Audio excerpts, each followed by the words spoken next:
இப்போ அடுத்த கணக்கு பாருங்கள். செகண்ட் டைப், அறிமுகப்படுத்துதல் அல்லது சுட்டி காட்டுதல் வகை. நான் ஏற்கனவே சொல்லியிருக்கேன், ஒரு புகைப்படத்தில் இருக்கக்கூடிய ஒரு நபரையோ அல்லது பக்கத்தில் நிற்கக்கூடிய ஒரு நபரையோ சுட்டி காமிச்சு அல்லது அறிமுகப்படுத்தி அந்த அறிமுகப்படுத்தவருக்கும் அந்த புகைப்படத்தில் இருக்கவருக்கும் உள்ள உறவு என்ன அப்படின்னு சொல்கிறதான் அறிமுகப்படுத்துதல் அல்லது சுட்டி காட்டுதல் வகை. சரிங்களா? சரி, இதில் ரொம்ப ஈஸியான விஷயம் என்ன அப்படின்னா, கரெக்டாக அந்த நம்ம என்ன சொல்கிறோமோ அதை தெளிவாக நீங்கள் ஃபாலோ பண்ணி நீங்கள் செஞ்சாலே மிக எளிமையாக என்ன செஞ்சிடலாம், இந்த கணக்கை நீங்கள் செஞ்சிடலாம். இல்லைங்களா? ரைட், பார்த்தலாமா? சர்வேஸ் புகைப்படத்தில் உள்ள நபரை காண்பித்து, இவள் என் தந்தையின் மனைவியின் ஒரே மகனின் மகள் என கூறினார்.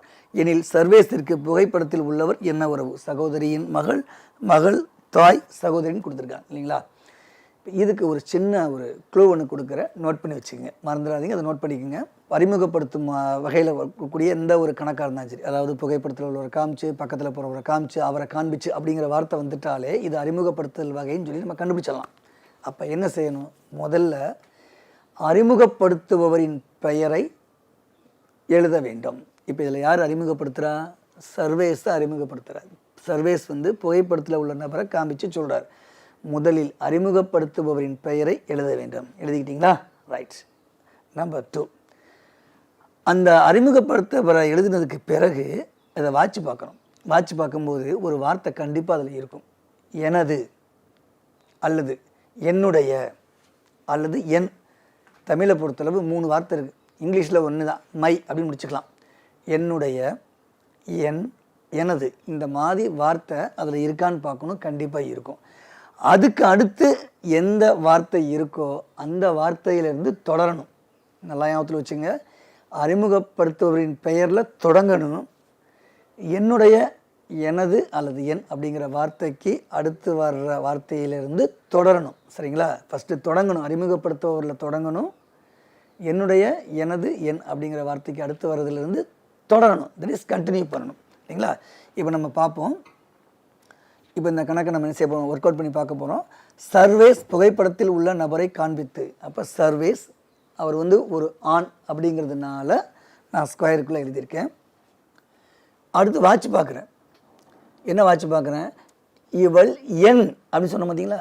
என் முன்னாடி ஒரு பாயிண்ட் கொடுத்தேன். என், எனது, என்னுடைய அப்படிங்கிற பாயிண்ட் கொடுத்தேன். அதில் என் அப்படின்னு வந்திருக்கு. எண்ணுக்கு அடுத்து என்ன இருக்குது? தந்தையின். ஒவ்வொரு ஸ்டெப்பாக பார்ப்போம். தந்தையின். அப்போ ஒரு ஸ்டெப் போட்டாச்சா? தந்தையின். மனைவியின், தந்தையினுடைய மனைவியின். தந்தையிலிருந்து ஜெனரேட் பண்ணுங்கள். 2 கோடு, ஒரு ரவுண்டு. மனைவின்னு எழுதினாலும் சரி, எழுதாட்டாலும் சரி. இங்கே தந்தைன்னு எழுதினாலும் சரி, எழுதாட்டாலும் சரி. ஏன்னா ஒரு ஸ்டெப் மேலே போய் ஒரு ஸ்கொயருக்குள்ளே இருந்தாலே யார் அவங்க? தந்தை. நீங்கள் புரிஞ்சுக்கணும், ஏன்னா மேல் தானே அவங்க. இப்போ தந்தையின், மனைவியின். இப்போ இந்த பாயிண்ட் முடிச்சாச்சா? அடுத்து ஒரே மகனின். அப்போ ஒரே மகன். அப்போ யாராக இருப்பா? கரெக்ட், சர்வேஸாக தான் இருப்பார். ஒரே மகனின். இது வரைக்கும் முடிச்சிட்டோம். மகள். அந்த மகள் தான் யார்? புகைப்படத்தில் உள்ளவர். இப்போ கேள்வி என்ன? சர்வேஸிற்கு புகைப்படத்தில் உள்ளவர் என்ன உறவுன்னு கேட்குறேன். அப்போ நீங்கள் யார்? சர்வேஸ். அப்போ உங்கள்கிட்ட இருந்து புறப்படக்கூடிய ஜெனரேஷன் கீழே போட்டிருக்கீங்க. அப்போ என்ன சொல்ல போகிறீங்க? மகன் அல்லது மகள் சொல்ல போகிறீங்க. ஸோ புகைப்படத்தில் உள்ளவர் சர்வேஸ்க்கு என்ன வேணும்? மகள் வேணும். இப்போ கிளியராக புரிஞ்சுக்கிச்சா? இதே மாதிரி இன்னொரு கணக்கு பார்க்கலாமா? வீணா ஒரு சிறுவனை பார்த்து, இவன் என்னுடைய தாத்தாவின் ஒரே மகனின் மகன் என கூறினார். எனில் அந்த சிறுவனுக்கும் வீணாவுக்கும் உள்ள தொடர்பு. இந்த கணக்கை பொறுத்தவரை ரொம்ப ஈஸி. ஏன்னா இதில் இக்கு கடைசியில் பாருங்கள், இக்குன்னு சொல்லி தனியாலாம் இல்லவே இல்லை. ஸோ நிச்சயமாக அவங்களே ஒரே ஒரு ரிலேஷன்ஷிப், ஒரே ஒரு உறவு முறையை மட்டும்தான் ஃபிக்ஸ் பண்ணி கொடுத்துருப்பாங்க. அதனால் கவலை இல்லை நமக்கு. ஃபஸ்ட்டு நம்ம கணக்குக்கு போவோம். வீணா ஒரு சிறுவனை பார்த்து. இதில் யார் அறிமுகப்படுத்துகிறா? வீணா அறிமுகப்படுத்துகிறாங்க. நான் ஏற்கனவே சொன்னது போல் அறிமுகப்படுத்துபவரின் பெயர் தான் முதல்ல எழுதணும். வீணா எழுதியாச்சு. அவங்களுக்கு ஒரு ரவுண்டில் போட்டாச்சு. அடுத்து பாருங்கள், என்னுடைய கருத்து என்ன இருக்குது? தாத்தா. என்னுடைய கருத்து தாத்தா. இப்போ தாத்தானா எத்தனை ஸ்டெப்பில் போடுவீங்க? 2வது ஸ்டெப்பில் போகணும். ஒரு ஸ்டெப், 2வது ஸ்டெப். ஏன் இந்த ஸ்டெப்பில் நான் எதுவுமே போடலை? ஏன்னா அப்பாவோட அப்பாவும் தாத்தா தான், அம்மாவோட அப்பாவும் தாத்தா தான். ஆனால் உங்கள்கிட்ட சொன்னேன்னா இது வரைக்கும் இந்த கணக்குப்படி அம்மாவோட அப்பான்னு சொன்னா இல்லை அப்பாவோட அப்பான்னு சொன்னா ரெண்டையுமே சொல்லலை. இல்லை, அப்பான்னு பிளாங்காக விட்டுருங்க. ஒருவேளை அதற்கான குறிப்பு வந்துச்சுன்னா அப்புறம் நம்ம முடிவு பண்ணிக்கிறோம். என்னுடைய தாத்தா முடிஞ்சு போச்சா? ஃபஸ்ட்டு வீணால் தொடங்கியாச்சு. என்னுடைய அடுத்து தாத்தா ஒரு ஸ்டெப், ரெண்டாவது ஸ்டெப் தாத்தா போட்டாச்சு, அதில் தொடர்ந்தாச்சு. அடுத்து ஒரே மகனின், தாத்தாவோட ஒரே மகன், அப்போ டவுன் சைடு ஆரோ மார்க் போட்டாச்சு. ஒரே மகன், இப்போ தெரிஞ்சு போச்சு யார், அவர் ஒரு ஆண், ஏன்னா ஒரே மகன் சொல்லியாச்சா, அதனால நம்ம ஸ்கொயர் பண்ணி போட்டாச்சு. அவருடைய மகன், ஒரே மகனின் மகன், இப்போ அடுத்த லெவலில் போட்டாச்சு அந்த சிறுவன். இப்போவே உங்களுக்கு நீங்கள் ஆன்சரை கண்டுபிடிச்சிருப்பீங்க. 2 பேரும் எந்த லெவலில் இருக்காங்க, ஒரே லெவலில் இருக்காங்க. அப்போ நிச்சயமாக இவருடைய குழந்தைகள் தானே 2 பேரும், அப்போ 2 பேர் எப்படி இருப்பாங்க, சகோதர சகோதரியாக தான் இருப்பாங்க. அப்போ என்னுடைய நம்ம கேள்வி என்ன, அந்த சிறுவனுக்கும் அந்த வீணாவுக்கும் உள்ள உறவு என்ன அப்படின்னு பார்த்தீங்கன்னா சகோதரன். வீணாவுக்கு அந்த சிறுவன் சகோதரன் அப்படின்னு சொல்லி என்ன செஞ்சிடலாம், நம்ம ஈஸியாக சொல்லிடலாம். இப்போ அடுத்த கொஸ்டின் பாருங்கள், ஒரு சின்ன சேஞ்ச் பண்ணியிருக்கோம். கிட்டத்தட்ட இதுவும் அதே டைப் தான். என்ன அப்படின்னா, பாலா யாழினியை அறிமுகம் செய்யும் பொழுது இவளுடைய தந்தை என்னுடைய தந்தையின் ஒரே மகன் என அப்படின்னு சொல்கிறான். சொல்லிட்டு யாழினிக்கு பாலா எவ்வகையில் ஒருவன் கேட்டிருக்காங்க. நம்ம ஏற்கனவே சொன்னது போல தான், முதல்ல அறிமுகப்படுத்துவரின் பெயர் எழுத போகிறோம். யார் அறிமுகப்படுத்தினா, பாலா தான் அறிமுகப்படுத்துகிறாரு, எழுதியாச்சு. அதுக்கடுத்து எங்கே வந்துடணும், நேராக எனது என்னுடைய அப்படிங்கிற வேர்டுக்கு வந்துடணும். அதுக்கு பக்கத்தில் என்ன வார்த்தை வந்துருக்கு பாருங்கள், என்னுடைய தந்தையின், அப்போ தந்தை தான் வந்திருக்கு. ஸோ பாலாலேருந்து ஆரம்பித்து தந்தை ஒரு ஸ்டெப் மேலே போடுங்க, தந்தையின் ஒரே மகன், அப்போ யார், அவர் தான் இல்லைங்களா, ஒரே மகன் முடிஞ்சு போச்சு. என்னுடைய தந்தையின் ஒரே மகன் முடிச்சாச்சு. இப்போ பாதி ஆன்சர் முடிஞ்சிச்சா. இப்போ இதை எங்கே கொண்டு போய் முடித்தோமோ அதை ஏற்கனவே பாக்கி இருக்குது பார்த்தீங்களா, எது, யாழினி அறிமுகம் செய்யும்போது இவளுடைய தந்தைன்னு சொன்ன பார்த்தீங்களா, அதை கொண்டு போய் கனெக்ட் பண்ணணும். எப்படி, ஏற்கனவே அந்த என்னுடைய கருத்தை என்ன வந்து முடிச்சிருக்கோமோ அந்த முடித்த இடத்துல மிச்சம் இருக்கக்கூடிய அந்த உறவை கொண்டு போய் கனெக்ட் பண்ண போகிறோம். இப்போ ஏற்கனவே முடித்தது பார்த்தீங்கன்னா பாலாவில் முடிச்சிருக்கோம், அதாவது பாலாவோட தந்தையோட ஒரே மகன், அப்போ பாலாவில் முடிஞ்சிருச்சு. அதை கொண்டு போய் இங்கே கனெக்ட் பண்ண போகிறோம்.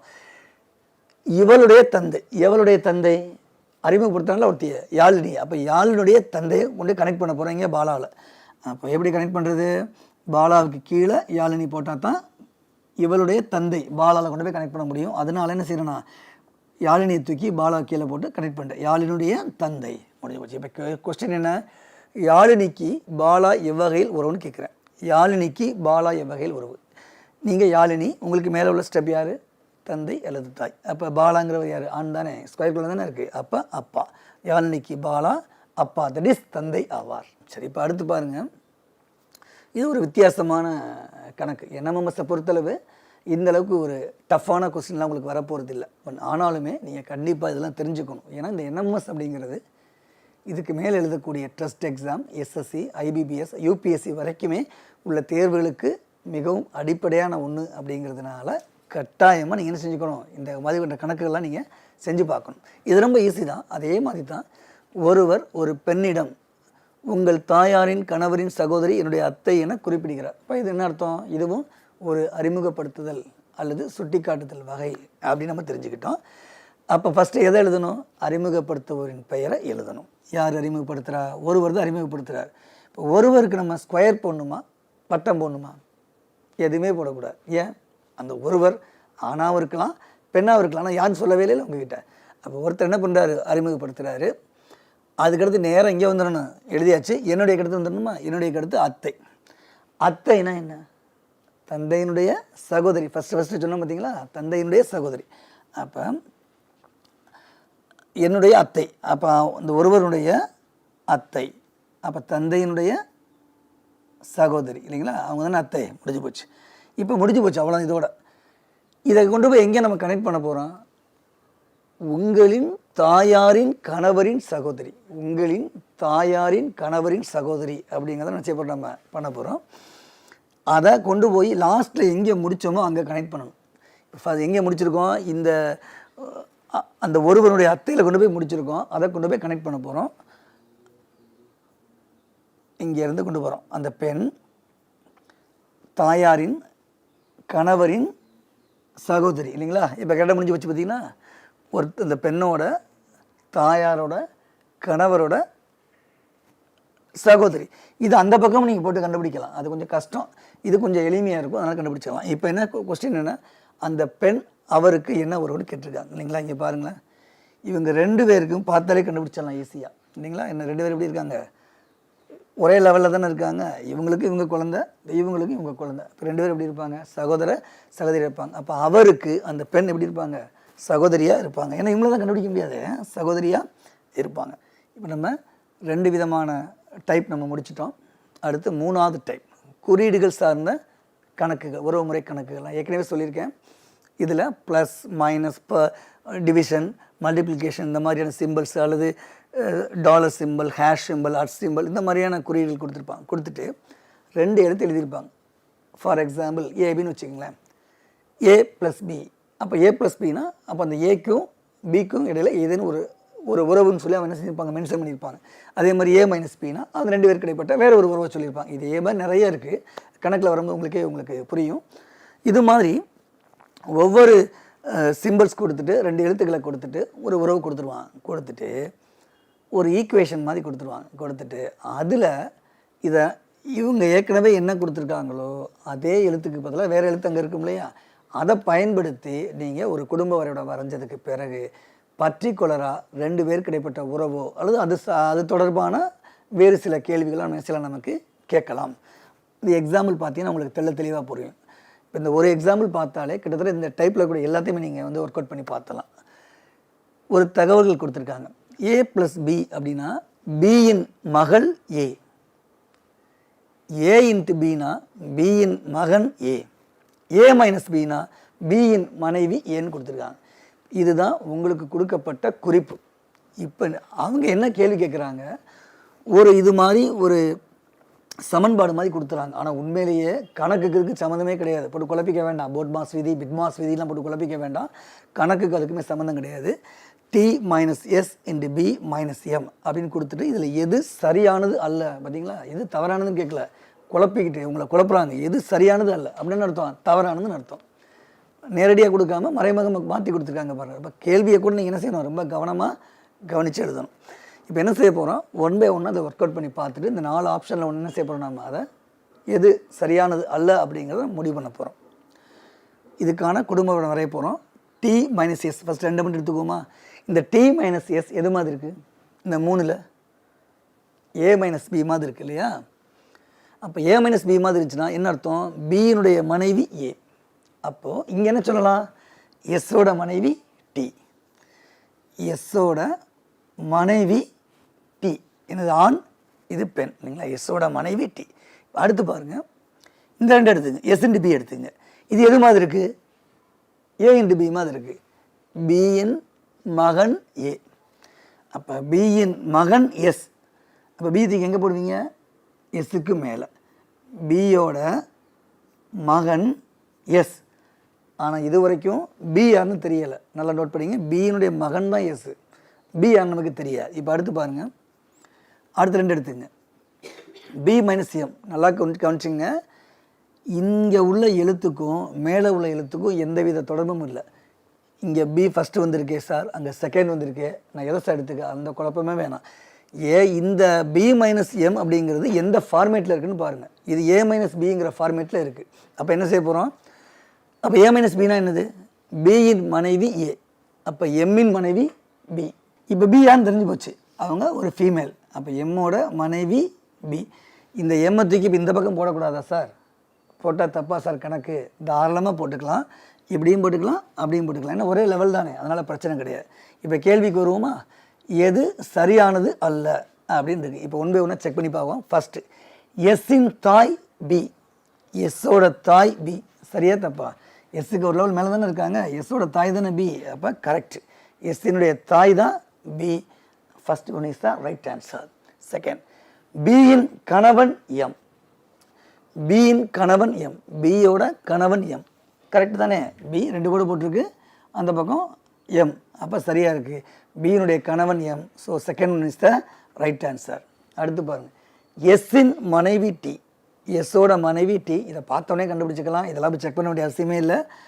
எஸ்ஸினுடைய மனைவி டி, நான் 2 கோடு போட்டுருக்கலையா, கணவன் மனைவி தான் அப்படி போடுவோம், முடிஞ்சு போச்சு. இப்போ கடைசி, இப்போவே தெரிஞ்சு போச்சு, ஏன் சார் 3 ரைட்டாக 4 தான் சார் தப்பாக இருக்கும் அப்படின்னு சொல்கிறது புரியுது. பட் இருந்தாலும் நம்ம செக் பண்ணி பார்ப்போம். எம்மின் மகள் எஸ், எம்மினுடைய மகள் எஸ். நல்லா பாருங்கள், எம்மோட மகளா எஸ்ஸு. எஸ்ஸுக்கு நான் வந்து ரவுண்ட் சிம்பிளாக கொடுத்துருக்கேன், சர்க்கிளாக கொடுத்துருக்கேன், இல்லை ஸ்கொயருக்குள்ளே தானே இருக்குது. அப்போ எம்மோட மகன் தான் எஸ். ஆனால் கணக்கில் என்ன கொடுத்துருக்காங்க, எம்மோட மகள் வந்து எஸ்ன்னு கொடுத்துருக்காங்க. ஸோ இதுதான் இது சரியானது அல்ல, அதாவது தவறானது அப்படிங்கிற ரொம்ப ஈஸியாக நம்ம கண்டுபிடிச்சிடலாம். இப்போ அடுத்து உங்கள் மூளைக்கு ஒரு வேலை என்ன அப்படின்னா, இப்போ ஒரு கணக்கு கொடுத்துருக்கேன். இப்போ நம்ம 2 பேரும் சேர்ந்து செய்ய போகிறோம். சரிங்களா? கையில் பேப்பர் பேன் எடுத்து வச்சிட்டிங்களா? இப்போ நான் சொல்ல நீங்களே எழுதுறீங்க, நானும் செய்கிறேன். யார் ஃபஸ்ட் செய்கிறான்னு பார்ப்போம். ஸ்டார்ட் பண்ணலாமா? ஓகே. a + b அப்படிங்கிறது பியின் மகள் ஏ. இது ஏற்கனவே சொன்னது போல தான். a × b, பியின் மகன் ஏ. a - bனா பியின் மனைவி ஏ. இப்போ கீழே ஒரு ஃபார்மேஷன் ஒன்று கொடுத்து வச்சுருக்கேன். என்ன கொடுத்துருக்கு? ஒரு ஃபார்முலா மாதிரி கொடுத்து வச்சுருக்கோம். என்ன சமன்பாடு? z × t - s × u + p அப்படின்னு கொடுத்துட்டு u என்பவருக்கு z உடன் உள்ள உறவு என்னன்னு கேட்டிருக்காங்க. இப்போ செஞ்சு பார்ப்போமா? ஒன்றுன்னா நீங்களும் செய்கிறீங்க, நானும் செய்கிறேன். First z × t எடுத்துக்கோமா. ஃபஸ்ட் எது மாதிரி இருக்குது? a × b மாதிரி இருக்குது. அப்போ பியின் மகன் ஏ, அப்போ டீயின் மகன் z, டீயோட மகன் z. டீயார் நமக்கு தெரியாது, z தெரியும். ஸோ நான் ஸ்கொயருக்குள்ள எடுத்துக்கிட்டேன். அடுத்து செகண்ட் t - s, இது எது மாதிரி இருக்குது? அப்போ இது a - b மாதிரி இருக்குது. ஸோ பியின் மனைவி ஏ, அப்போ எஸ்ஸின் மனைவி டி. சரிங்களா? இப்போ டி யாருன்னு தெரிஞ்சு போச்சா? அவங்க ஒரு ஃபீமேல். இப்போ எஸ்ஸோட மனைவி 2 கோடு டி வட்டத்துக்குள்ளே போட்டாச்சு, முடிஞ்சு போச்சு. அடுத்து s × u, s × u எது மாதிரி இருக்குது? a × b மாதிரி இருக்குது. பியின் மகன் ஏ, அப்போ இங்கே என்ன சொல்ல போகிறோம்? யூவின் மகன் எஸ். யூவோட மகன் தான் எஸ். இங்கே நிறைய பேர் தப்பு பண்ணுவீங்க, எஸ் கீழே போட்டுருவீங்க. நல்லா ஞாபகத்தில் வச்சுங்க. யூவின் மகன் தான் எஸ். அப்போ யூ என்ன செய்யணும்? மேலே போட்டுக்கிறோம். யூவின் மகன் எஸ். சரிங்களா? இப்போ யூ யார் நமக்கு தெரியாது. அடுத்து u + p, இந்த u + p எது மாதிரி இருக்குது? மேலே இருக்கக்கூடிய a + b மாதிரி இருக்குது.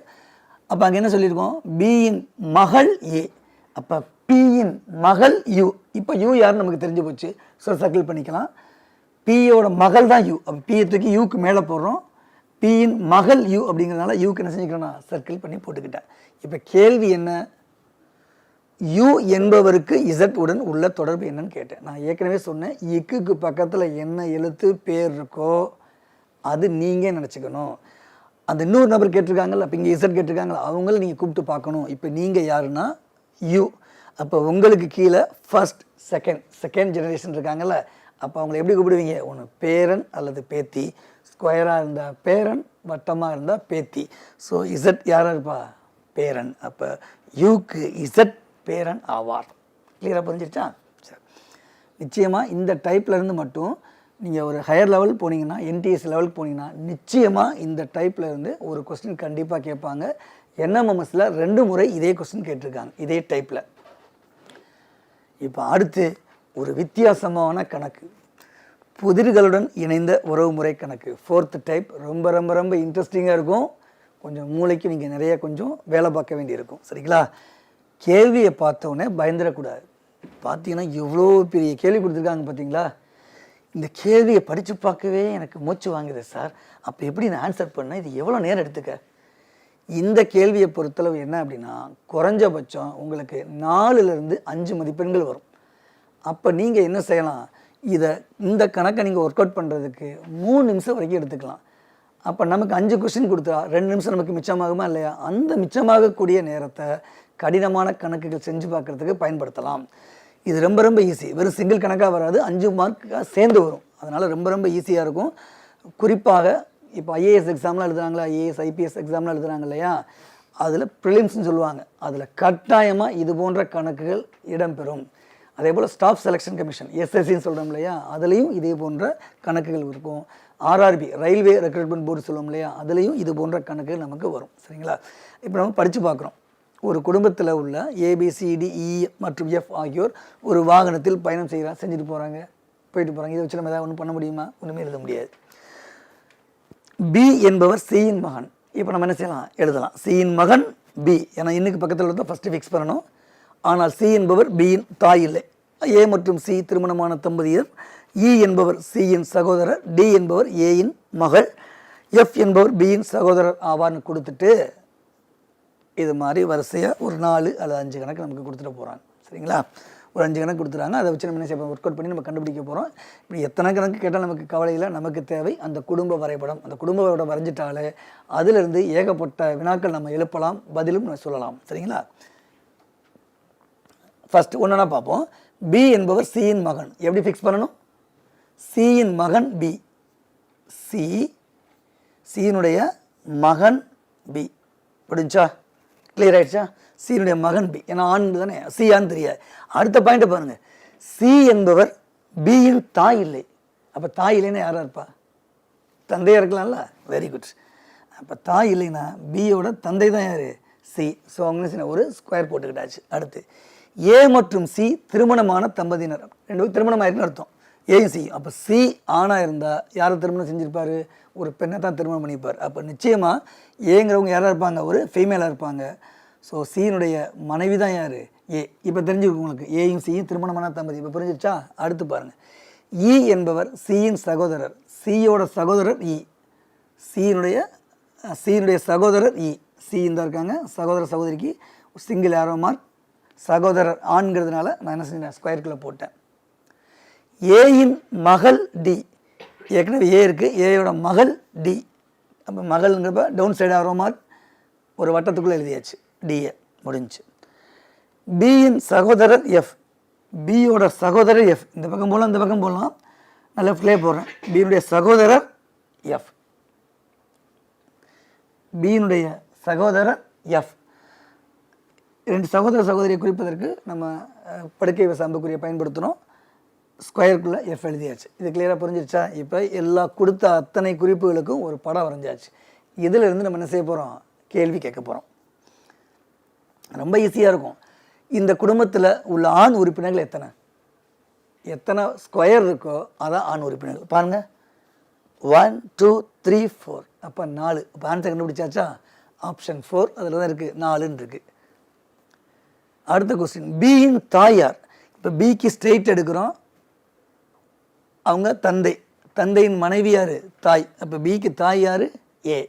முடிஞ்சு போச்சா? இது 4th ஆப்ஷன் தான். இப்போ 3rd கொஸ்டின். ஏக்கு எத்தனை குழந்தைகள்? நம்ம ஆளு நல்லா குழம்பி போவான். ஏக்கு எத்தனை குழந்தைகள் நமக்கு ஒரு கேள்வி. பாருங்கள், இப்போ ஏக்கு கீழே பார்த்த உடனே சொல்லுவாங்க, ஏக்கு குழந்தை பார்த்தீங்கன்னா டி 1ன்னு ஆன்சர் பண்ணிடுவாங்க. ஆனால் ஆன்சர் தப்பு. பாருங்கள், ஏயும் சியும் ஹஸ்பண்ட் ஒய்ஃப், கணவன் மனைவி தானே. அப்போ இவங்க கீழே உள்ளவங்க எல்லாருமே யார்? ஏக்கும் சிக்கும் பிறந்த குழந்தைகள். அப்போ மொத்தம் எத்தனை பேர் இருக்காங்க பாருங்கள்? T P F. இந்த 3 பேருமே தான் யார்? இந்த ஏனுடைய குழந்தைகள். இப்போ 3. ஆனால் பாருங்கள், நல்லா கவனிச்சு உங்களுக்கு குழப்பறதுக்காக ஃபஸ்ட் ஆப்ஷனில் 1ன்னு வச்சுருக்காங்க. பார்த்தீங்களா? நீங்கள் பார்த்த உடனே என்ன செய்வீங்க? நீங்கள் தப்பாக சொல்லுவீங்க. அடுத்து பாருங்கள், ஈயின் மனைவி யார்?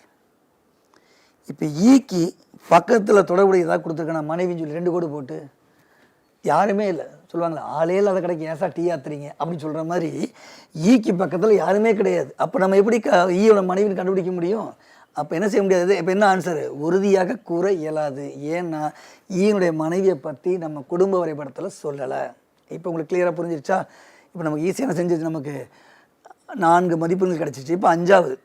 கீழ்கண்ட இணைகளில் பெண் இணை, பெண்கள் மட்டும் இருக்கக்கூடிய ஜோடி. பாருங்கள், ஏஇ இருக்கா? பெண்கள் மட்டுமே என்ன ஈஸியாக கண்டுபிடிச்சலாமே. வட்டம் இருக்கான்னு பார்க்கணும். ஏஇ, இ வட்டம் இருக்கா? ஸ்கொயருக்குள்ளே இருக்குது. அப்போ தப்பு தானே. B and D. பி பார்த்தீங்கன்னா ஸ்கொயரில் இருக்குது. அப்போ அதுவும் தப்பு தான். டிஎஃப், எஃப் பாருங்கள் ஸ்கொயருக்குள்ளே இருக்குது. அப்போ அதுவும் தப்பு தான். ஏடி, ஏ வட்டத்துக்குள்ளே இருக்குது, டி வட்டத்துக்குள்ளே இருக்குது. 2 பேருமே என்னது? ஃபீமேல். அப்போ பெண் இணை, அது பெண் ஜோடிகள் அப்படிங்கிறது ஏயும் டியும் மட்டும்தான். அப்படிங்கிறத ஈஸியாக நம்ம கண்டுபிடிச்சிடலாம். அடுத்து ஒரு கணக்கு பார்ப்போம். இது ரொம்ப ரொம்ப முக்கியமான கணக்கு. ரொம்ப கவனமாக நீங்கள் கவனிக்கணும். இதுவும் புதிர் கணக்கை சேர்ந்ததான். 2வது கொஸ்டின். ஏபிசிடிஇ மற்றும் எஃப் 6 பேர் உள்ள ஒரு குடும்பத்தில் 2 திருமணமான தம்பதியினர் உள்ளார். இப்படி ஒரு வார்த்தை கூட சேர்த்துக்கலாம். குழந்தைகள் உள்ள 2 திருமணமான தம்பதியினர் உள்ளனர் கூட நீங்கள் சேர்த்துக்கலாம். சரிங்களா? சரி, இப்போ 4 பாயிண்ட் கொடுத்துருக்கான். ஏ என்பவர் பியின் மகன், டி என்பவர் ஏயின் பாட்டி மற்றும் பியின் தாய், எஃப் என்பவர் ஈயின் பேத்தி, பி என்பவர் ஏ மற்றும் எஃப் ஆகியோரின் தாய். இந்த மாதிரி நிறைய குறிப்புகள் கொடுக்கும்போது நீங்கள் ஒரு சின்ன க்ளூ கொடுக்குறேன். தொடர்புடைய குறிப்பை அடுத்தடுத்து பயன்படுத்துங்க. இல்லைன்னா உங்களுக்கு குழப்பம் வரும். தொடர்புடைய குறிப்பு, ஒரு குறிப்போட தொடர்புடைய குறிப்பை அடுத்து பயன்படுத்துங்க. அந்த குறிப்போட தொடர்புடைய குறிப்பை அடுத்து பயன்படுத்துனீங்கன்னா குழப்பம் இல்லாமல் நீங்கள் என்ன செய்யலாம், ஆன்சர் பண்ணலாம். சப்போஸ் இடையில தொடர்பு இல்லாத குறிப்பு வந்தால் என்ன சார் செய்ய, அதை விட்டுட்டு அடுத்த பாயிண்ட் போயிட்டு திருப்பி என்ன செய்யணும், அந்த தொடர்பு வரும்போது அப்போ அதை எடுத்து நீங்கள் பயன்படுத்திக்கணும். இப்போ கணக்குக்கு போவோம். இப்போ இதுலேயும் பார்த்தீங்கன்னா ஒரு 4 கணக்கு கேட்டிருக்காங்க. நம்ம குடும்போட வரைஞ்சதுக்கு பிறகு இந்த கணக்கை உங்களுக்கு மீண்டும் நம்ம டிஸ்கஸ் பண்ணலாம். இப்போ கொஸ்டின் வச்சாச்சு. பியின் மகன் ஏ, நான் ஃபஸ்ட் எழுத போகிறோம். பியோட மகன் ஏ, சரிங்களா? பியினுடைய மகன் ஏங்கிற ஸ்கொயருக்குள்ள எழுதியாச்சு. டி என்பவர் ஏயின் பாட்டி மற்றும் பியின் தாய். அப்போ அந்த டிங்கிறவங்க ஏயோட பாட்டி. அப்போ ஏயோட பாட்டின்னு எத்தனை ஸ்டெப்பில் போடுவீங்க, மேலே 2வது ஸ்டெப், 2வது பிளேஸில் போடுவீங்க இல்லைங்களா? அப்போ ஏயோட பாட்டி தான் டி மற்றும் பியின் தாய். அப்போ உங்களுக்கு இது கூடுதல் தகவல் தான். சொல்லப்போனால் இதுக்கு பேர் சூப்பர் ஃப்ளாஸ்மாங்க. அதாவது கூடுதல் குறிப்பு, தேவையற்ற குறிப்பு இல்லைங்களா? ஏன்னா நம்ம ஏயோட பாட்டின்னு சொல்லிட்டாலே நம்ம கிளியராக தெரிஞ்சு போச்சுல. பியோட தாயின்னு சொல்ல வேண்டிய அவசியம் இங்கே இல்லை, சரிங்களா? ஓகே. நெக்ஸ்ட், எஃப் என்பவர் ஈயின் பேத்தி. இங்கே பாருங்கள், இ அப்படிங்கிற லெட்டரோ எஃப்ங்கிற லெட்டரோ இங்கே வந்திருக்கா, இது வரைக்கும் வரல. அப்போ இந்த குறிப்பை நம்ம எப்படி பயன்படுத்துறது? அப்போ அதை அப்படியே வச்சுட்டு அடுத்த குறிப்புக்கு போவோமா? அடுத்த குறிப்பு பாருங்கள். பி என்பவர் ஏ மற்றும் எஃப் ஆகியோரின் தாய். இப்போ தெரிஞ்சு போச்சு, ஏன்னா இங்கே ஏ இங்கே இருக்காங்க. அப்போ ஏ மற்றும் எஃப் பக்கத்தில் போட்டுக்கோங்க. எஃப்போட தாய் தான் யார், பி. இப்போ பி யாருன்னு தெரிஞ்சு போச்சா, தாய். அப்போ ரவுண்டு சர்க்கிள்குள்ளே போட்டுக்கோங்க, தாய் முடிஞ்சு. ஆனால் இது வரைக்கும் எஃப் யாருன்னு தெரியாது. இப்போ பாருங்கள், இந்த எஃப்னு வந்துருச்சு நமக்கு. ஏற்கனவே ஒரு பாயிண்ட் விட்டு வச்சுருந்தோம்ல, எஃப்பை பற்றி சொல்லியிருந்தாங்கல்ல. எஃப் என்பவர் ஈயின் பேத்தி, ஈயோட பேத்தி தான் எஃப். அப்போ எஃப் யாருன்னு தெரிஞ்சு போச்சு, ஒரு ஃபீமேல் தெரிஞ்சு போச்சா. எஃப் வந்து ஒரு ஃபீமேல் தெரிஞ்சு போச்சு, ஈயோட பேத்தி. இப்போ ஈயோட பேத்தினா அவங்க எத்தனை ஸ்டெப்பில் மேலே போடணும், 1 2. அப்போ மேல் பகுதியில் 2 ஸ்டெப்புக்கு மேலே போட போகிறோம். 2வது ஸ்டெப்பில் கீழேருந்து 2வது ஸ்டெப்பில் ஈயோட பேத்தி தான் எஃப். இப்போ கொடுத்த குறிப்பு எல்லாம் முடிஞ்சு போச்சு. என்ன சார் செய்ய? ஆனால் இது அங்கங்கே ஏதோ பாக்கி சம்மந்தம்லாம் நிற்கிற மாதிரி இருக்கே. அப்போ தான் நான் சொன்ன ஒரு வார்த்தை ஒன்று சொன்னேன், குழந்தைகள் உள்ள 2 திருமணமான தம்பதியினர் உள்ளனர் அப்படின்னு சொல்லியிருக்காமா. டீக்கு பேரன் ஏ, ஈக்கு பேத்தி எஃப். இவங்க 2 ஒரே லெவலில் இருக்காங்க. அப்போ சகோதர சகோதரி தான். அப்போ மேலே உள்ளவங்க யாராக இருப்பாங்க? கரெக்ட், நிச்சயமாக டியும் ஈயும் எப்படி இருப்பாங்க, கணவன் மனைவியாக இருப்பாங்க. ஏன்னா டிக்கு பேரன் ஏ, ஈக்கு பேத்தி எஃப். ஆனால் ஏயும் எஃப் 2 பேர் சகோதர சகோதரிங்கிறதுனால அவங்க 2 பேர் ஹஸ்பண்ட் ஒய்ஃபாக இருப்பாங்க. அப்போ ஒரு திருமணமான தம்பதியை கண்டுபிடிச்சாச்சு. அப்போ இன்னும் ஒரு திருமணமான தம்பதி வேணுமே, யாருன்னு பாருங்கள். ஏ இருக்குது, எஃப் இருக்குது, பி இருக்குது, டி இருக்குது, இ இருக்குது. இதில் சி மட்டும் இல்லை. அப்போ இந்த சிங்கிறவங்கள தான் இன்னொரு திருமணமான தம்பதியாக இருப்பாங்க. அப்போ அவங்க எங்கே போடலாம்? ஏ கிட்ட போட முடியுமா, பி கிட்ட போட முடியுமா, எஃப் கிட்ட போட முடியுமா? டவுட் வருதில்ல. நான் ஏற்கனவே சொல்லியிருக்கேன், குழந்தைகள் உள்ள. அப்போ கீழே உள்ளவங்களுக்கு கீழே ஏதாவது லைன் இருக்காங்க, எதுவுமே இல்லை. அப்போ ஒரே வாய்ப்பு பியில் மட்டும்தான் போட முடியும். பிங்கிறது ஃபீமேலாக இருக்கிறதுனால அவருடைய கணவர் சி யாராக இருக்க முடியும், மேலாக தான் இருக்க முடியும், ஒரு ஆணாக தான் இருக்க முடியும். ஸோ ஸ்கொயருக்குள்ளே நான் சி போட்டேன். இப்போ முடிஞ்சு போச்சா? இப்போ கேள்விக்கு வந்துடுவோம். இந்த குடும்பத்தில் எத்தனை ஆண் நபர்கள் இருக்காங்க, எங்கெங்கெல்லாம் பாக்ஸ் இருக்க பார்த்துங்க. 1 2 3. அப்போ 3 பேர் இருக்காங்க. ஈஸியாக இருக்கா? அடுத்து பாருங்க. செகண்ட் கொஸ்டின், சி என்பவர் ஏக்கு எவ்வகையில் உறவு? ஏக்கு சி எவ்வகையில் உறவு? இக்குக்கு ஏற்கனவே சொல்லியிருக்கேன், இக்குக்கு பக்கத்தில் உள்ளவங்க நீங்கள் அதை அவங்கள கூப்பிட்டு பார்க்கணும். நீங்கள் ஏயா இருக்கீங்க, அப்போ நேரடியாக ஸ்ட்ரெயிட் பார்க்குறோம்.